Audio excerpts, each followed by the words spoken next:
Terima kasih Ketua. Saya sama-sama bangun untuk mengambil bahagian dalam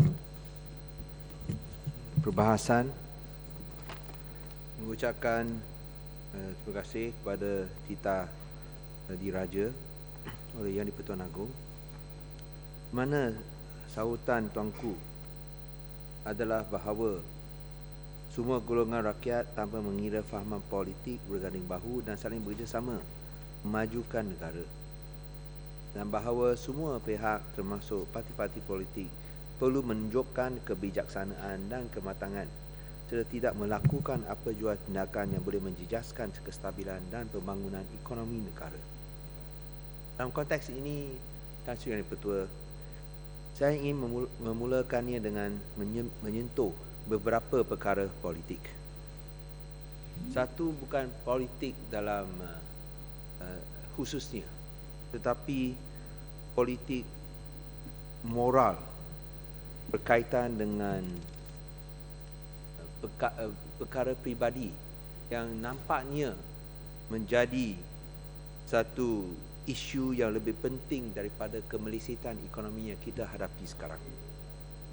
Contohnya pada hari ini dalam surat khabar New Straits Times, di surat khabar pertama kita nampak bahawa polis telah mengambil keterangan daripada bekas Menteri Kesihatan yang sekarang juga ialah Timbalan Presiden MCA, Dato' Sri Dr. Choi Sai Lik, kerana melakukan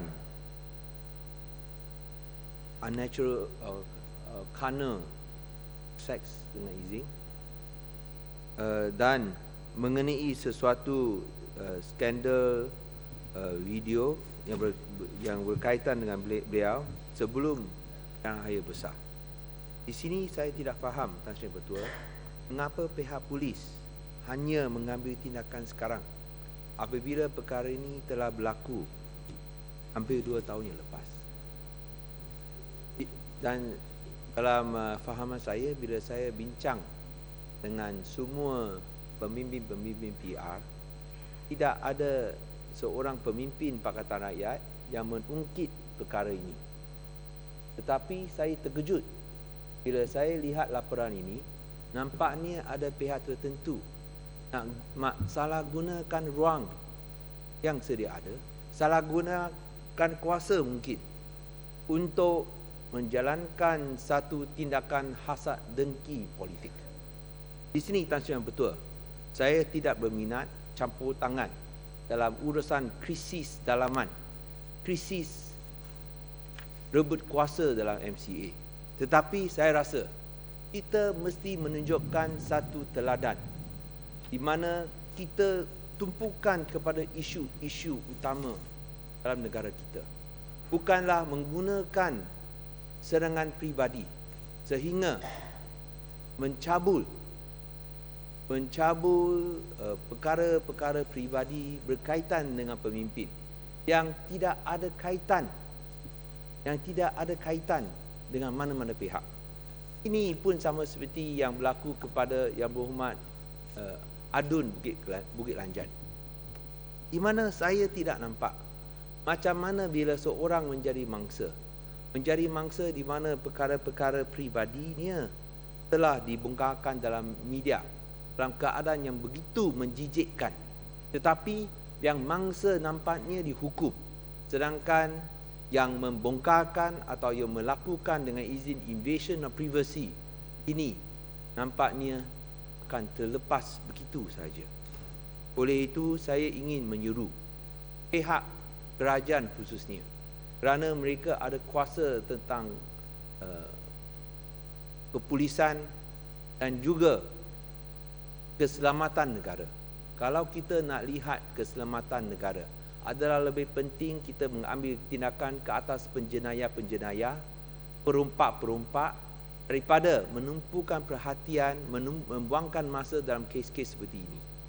Saya hendak nyatakan di sini, betul, kita adalah insan biasa. Kalau ada apa-apa kesilapan, selagi ia tidak menyalahi undang-undang, saya rasa ini adalah di antara seseorang dengan Tuhan. Sebagai seorang insan biasa, saya rasa kita tidak harus mempunyai kuasa atau dengan izin. We have no right to pass moral judgment on anyone.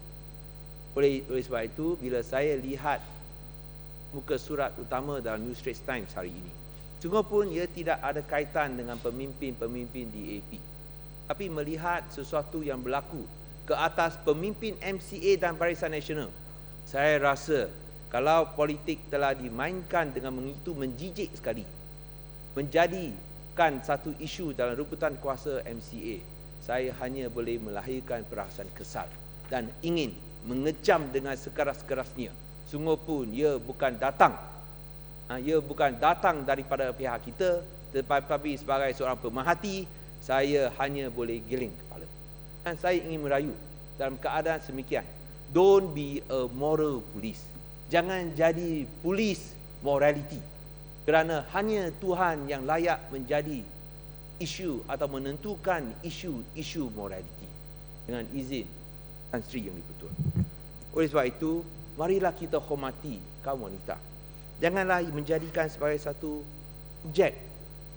Dalam aspek ini, biasanya kalau sesuatu berlaku, wanita lah yang selalu dihukum.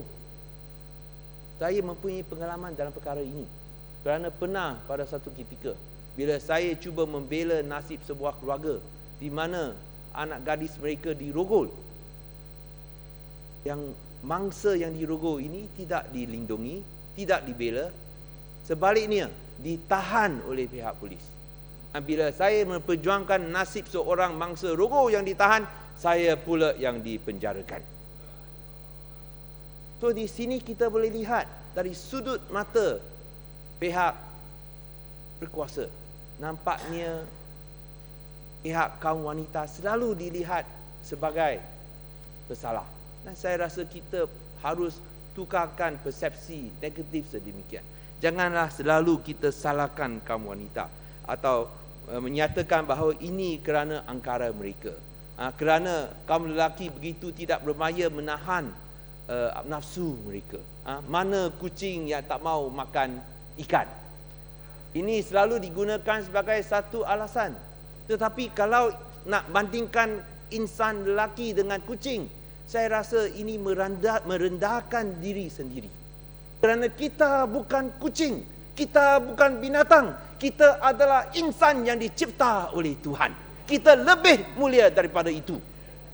Dari situ saya harap janganlah cuba merendahkan atau mempersendakan kaum wanita. Baguslah kalau dah sedar. Dan janganlah pula dalam kes seperti ini menggunakan isu-isu berkaitan dengan seks pribadi sesuatu orang, yang saya lihat sering berlaku oleh pihak kerajaan, sama ada di dalam parti mereka ataupun dengan parti lawan. Saya rasa ia tidak akan menaikkan martabat dan juga nama baik ahli-ahli politik yang mahu memberikan sumbangan kepada negara.